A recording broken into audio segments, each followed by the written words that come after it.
Good afternoon. I want to thank everybody for coming today.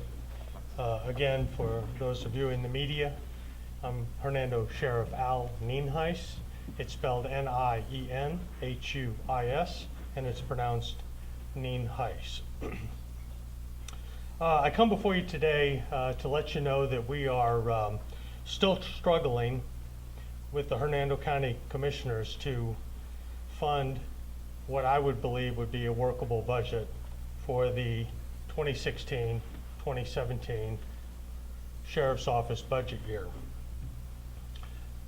Many of you may or may not know that about a week and a half ago, I had to file a lawsuit against the county to comply with state law.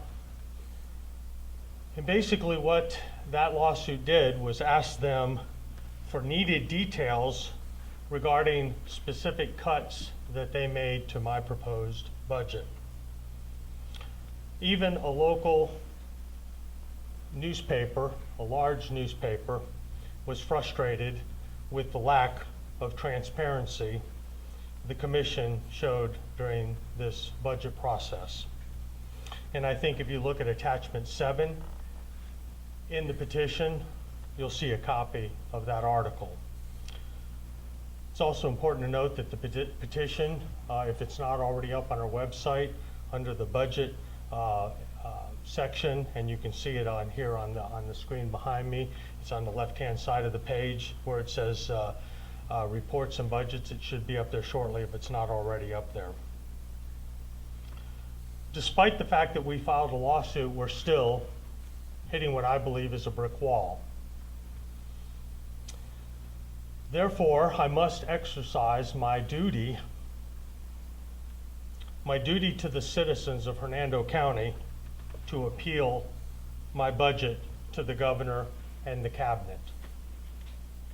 I think if those of you who take the time look through the budget appeal, the petition, I think you'll find it's full of documentation. Documentation where we tried earnestly to work with them, despite their ongoing failure to communicate, their failure to collaborate, and their failure to negotiate in good faith. They even ignored their own pledges to work with the sheriff. And those are particularly documented on pages 5 through 10 of the petition, as well as attachment 6. I think one of the major setbacks occurred on September 6th during the first of 2 budget hearings. During that budget hearing, Commissioner Nicholson made a motion to cut the sheriff's budget proposal by $1.7 million. This motion was later voted on and approved by the rest of the commissioners. That $1.7 million cut, by all indications, was arbitrary and capricious.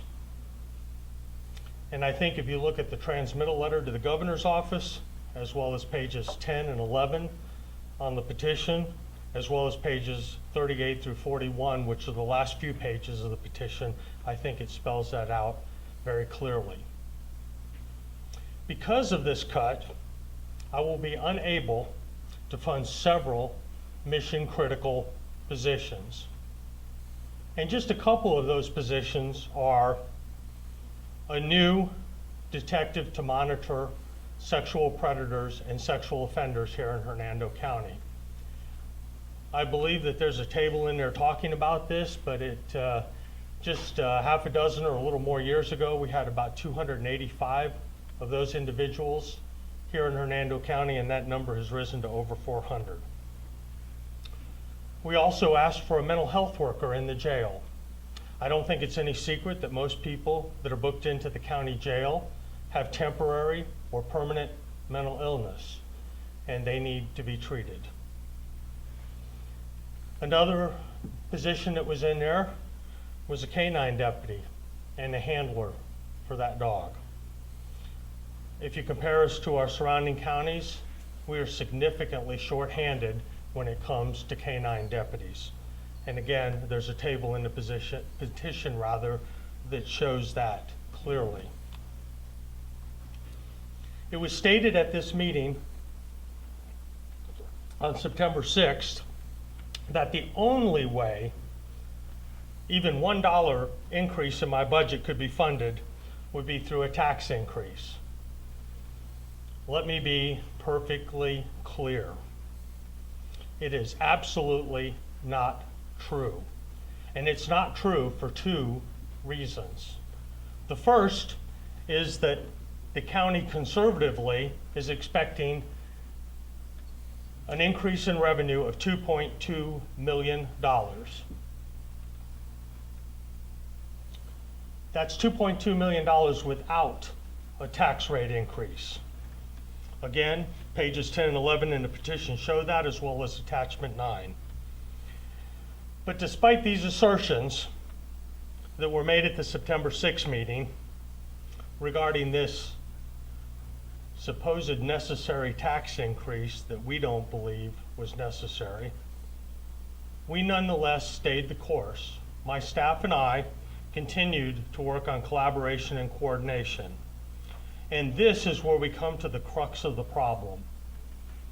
On September 7th, the day after that hearing, we submitted a proposal to the county commission that would have required none or very, very little, at worst case scenario, very little of that $2.2 million. We followed it up on September 8th in writing. Failing to accept or even discuss that proposal from my staff and I, which would have cost the county's general fund, as I said, nothing or next to nothing. The new revenues, that is. They didn't even want to negotiate, talk about it, nothing. And I specifically asked them at the September 20th meeting if they had seen it and if they had any questions on that proposal. And none of the commissioners did. Therefore, I don't think we have any choice. And I say this with a heavy heart, we don't have any choice but to have an independent review to get to the bottom of the ongoing petty politics and the failure to properly serve the public. The first stop for the petition, for those of you who aren't familiar with it, will be the Executive Office of the Governor. It'll be his Office of Policy and Budget. And our understanding is they have two major goals. The first is they're going to compare us to other counties to see how we're funded. And I think if you look, I believe it's on page 20 of the petition, you will find that we are woefully underfunded when compared to counties of the same size. The second thing they are going to look at is if there was new revenue in the county, and if so, where did that money go? And I think they will find that there was money coming into the county. And once they have that, they're going to provide the governor and the cabinet with an assessment and a recommendation. And the governor and the cabinet will eventually, if it gets that far, render a decision in the matter. So in summary, I'm confident that both the governor's office of policy and budget, as well as the governor and cabinet, will find three issues during their examination. First, they will find that the actions of the county commissioners were arbitrary and capricious. They were decisions made without logic and without any investigation or documentation. Second, they will find two things. They will find that there was in fact revenue coming into the county without a tax rate increase in the amount of about $2.2 million. And despite that fact, they're going to find that the county commission was presented with an option that would not have needed to use any of that $2.2 million or very, very little of it. But yet they refused to even come to the negotiating table, much less accept that offer. And the third thing I think they will find out that's the Office of Policy and Budget, as well as the Governor and Cabinet, is that the actions of the BOCC will significantly and negatively impact the operation of the Hernando County Sheriff's Office for the coming fiscal year. With that being said, I will be happy to answer any questions. I will think that you will find in section 2 of the petition, which is duties, funding, and new positions necessary. I think it'll lay out where we think it will negatively impact the sheriff's office if those positions and other things are not funded. So with that being said, does anybody have any questions of me today? You mentioned that the money is going to affect employing another canine officer. Can you describe how it makes it difficult for you all to do your job now with the one or few that you currently have? Yeah, we only have, and you're welcome to talk to Deputy Cox here afterwards, but you will find on page 24, I believe, it talks about how we relate to other agencies. We only have 4 canines, and that's assuming that they're all available to work. They're not in training, they're not sick, they're not on vacation, and that goes for both the handler and the dog. You know, dogs sometimes don't feel good either. And if they're all working, we only have 4 in the county, and if you compare us to some of the other counties in the area, they typically, per capita, have roughly twice as many. So we could probably add 2 or 3 canine deputies and still not be outside the realm of norm in the Tampa Bay area. But we're only asking for 1 in addition to the 4 we have. And it's on the top of page, I'm sorry, it's not. The workload is on the top of page 25, and I think it's earlier in the thing that it talks about the how many comparable agencies have. Okay, what else? And there are some previous examples that I guess I was most familiar with the Pasco County example, which was unsuccessful in 2010. Unsuccessful in what way? I think there was a settlement, wasn't there? Yeah, but there was very little additional funds. I don't recall the specifics. I actually left after they settled. I guess he settled when he found out what he was going to get 4 days before it was actually going to go to the cabinet. I'm talking about Bob White. That I'm not familiar But with. then I've also heard that Alachua County successfully appealed last year. How much more money did they get? How did that go? Well, of course, we believe that looking at the numbers, and one of the examples in here is Alachua County that we are compared to. We believe that if you read the petition, you'll find out that I think our straits are more dire than Alachua County. At least the numbers seem to show that. But they did settle the night before it went to the governor and cabinet, and obviously they settled for a figure that both sides could agree to. But their issue mainly revolved around school resource deputies that were taken out of the schools, and the sheriff wanted to put them back on the road. And So that was a more limited, it was a more targeted request? more targeted cut, I would say, but you'd have to make your own decision. You can watch the videos. Okay. Excuse me, they're available, I think, on the Florida channel. Okay. And also Liberty County appealed also, and I know that one went all the way to the governor and cabinet, and I know that there was money awarded to the sheriff, but I'm not sure what it compared to with what he asked for. Again, I think, you know, every situation is different. And I obviously think, looking at the numbers, we're very underfunded for the size of the And I agency. guess this will probably be in the documentation, but of the 2.2 million, how much did you request for that in that section? You said you came back to them, the county. Well, I would tell you, worst case scenario, if they wanted to fund, because in our proposal, we were going to use money that we were going to set aside for the jail. And it's revenues that we're gaining in the jail from watching federal inmates. And we were going to leave that for jail operations, either expansion of the jail or for necessary repairs that may come up or something, for a rainy day fund. But if the county commission was not going to use any of the new money to come into the county, we said, well, maybe we can use some of that.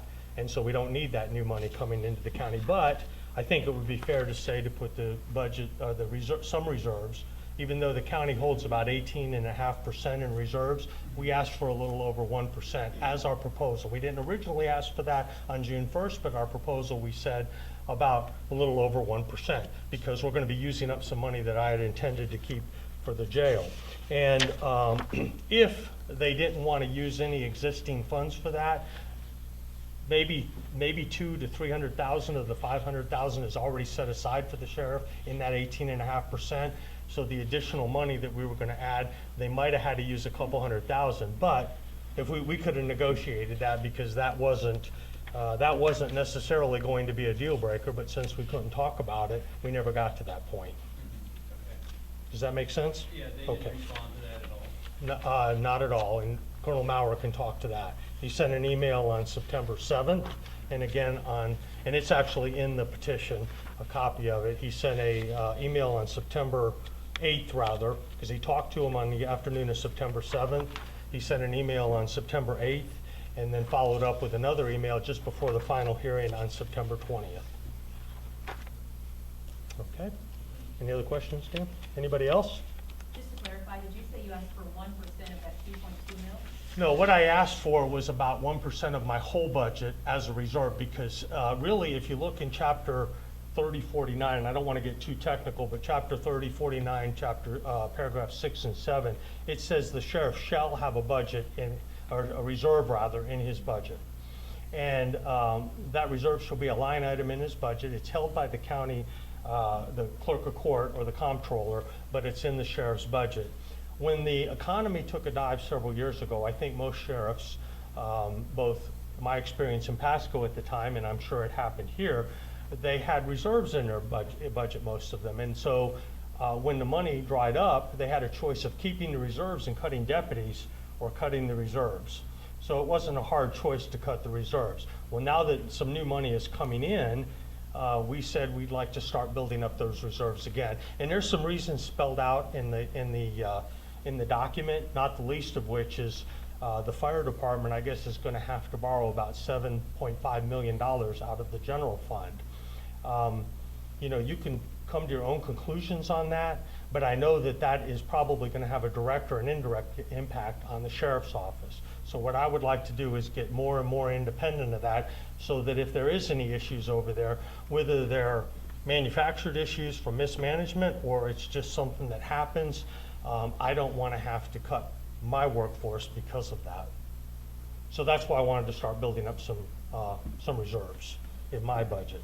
And is there any concern without this money that you somehow have to cut back on maybe like vehicle maintenance or possibly positions? I know you said you don't Well, want to. I will tell you right now, and this young man, you can talk to him, he's a public service technician. And what we did this year is we instituted, because I was having trouble finding deputies. Very, very difficult. Even people that have been through the police academy, they're supposedly fully trained and ready to go to work as a deputy.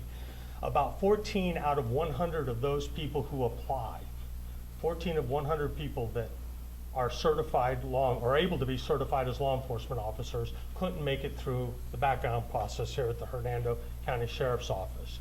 So I was having trouble filling positions. We're not having tremendous turnover, but we're going to have turnover. People are going to retire. They're going to move away. Their family's going to move away. So filling those positions became very difficult. So what we did is we came up with something creative, my staff and we started hiring young people in civilian positions. And what public service technicians do is they go out, they are issued a car, and they go out for their time they're working. They're issued a car and they go out and they answer calls for service that do not require law enforcement powers. Maybe they'll take a report on a stolen bicycle, or they'll pick up a found bicycle, or there's a minor parking lot fender bender, or things like that. And they go out and they actually write reports. They learn their way around the county, and they learn to use the radio and so forth. And actually, Donato here is, he's actually in the police academy as we speak. He should be there right now. He should be on his way, but he's going to be running a little late. And we found that those individuals are usually a little younger. We get them before they have a problem with the background, and we can mentor them. And when they come out of the police academy and go into training, they're that much further ahead than the average person. So what we do is we can get them in about 80, I'm told, and this may be anecdotal, but about 80% of the people that we have in that program actually become deputies, and they become very good deputies very quickly. And so we've been using that extra money from those deputy vacant positions to hire them. Well, I asked for a handful of those this year because I'm starting to fill those deputy positions. So we are likely going to have to stop that program. And I think that would be a travesty because it's a way to get good deputies here in Hernando County who are dedicated to this county. They're not just coming here for a paycheck. So that's a long answer to your question, but that's one of the programs that we may have to cut. Of course, you know, I need somebody to watch those sexual offenders and predators. That's mandated on the sheriff by the law. We have to monitor those individuals. And with 400 of those and having one person to monitor 400 people, again, there's some stats in here about neighboring counties. I'm probably going to have to make some adjustments somewhere else and take resources from someplace I'd prefer not to, but a place where I may not have a mandate to do it and move it into that mandate. And that's going to impact our service to the citizens, there's no doubt. And those are just a couple examples. There's a lot more in here if you take the time to read it. It's about 40 pages long, so double spaced, so it's not too bad. Back to the jail revenue. Mhm. Where was that allocated currently? What it is it's federal inmates, and because some of the private companies are having some issues with the federal government, we're housing federal inmates and we're actually generating revenue. And we've been putting it into a special like reserve account for the jail for maintenance and hopefully future expansion. So that's what, excuse me, that's where that number comes from. And fortunately, they must be very happy with us because they've been adding them at a fairly good rate. So we're getting kind of busy over there. I think it's important to note that the supervisors and the deputies over there have more people to watch without any additional help. So they're getting stretched a little thin. So if we're not going to be able to use that or get credit for our contribution, and what that does is that, and this is very, very important, it reduces the impact on the local taxpayer. That's federal money that's coming in, so it's costing less to run the jail for our local taxpayers. And so it's a win-win, but unfortunately, we weren't able to even sit down and talk about it, much less. So where does that money go? Does it go to the county's general? I mean, Well, you said it was right federal. now, it's set aside in a special fund for the jail. Again, if the county is not going to want to use it or allow us to use it, then I guess we'll have to stop watching federal inmates. I don't know if there's any other alternative. But I would have liked to sit down and talk with them about it, but they didn't appear to want to do that, so. Any other questions? I have one last one. Sure. Has the paperwork and stuff already been filed with the governor's office? Or that's- Actually, it should be told that my individual should be pulling up in the governor's office within the next 3 minutes. So, and the county commission should have already been served, as well as a copy given to the clerk of court here in Hernando County.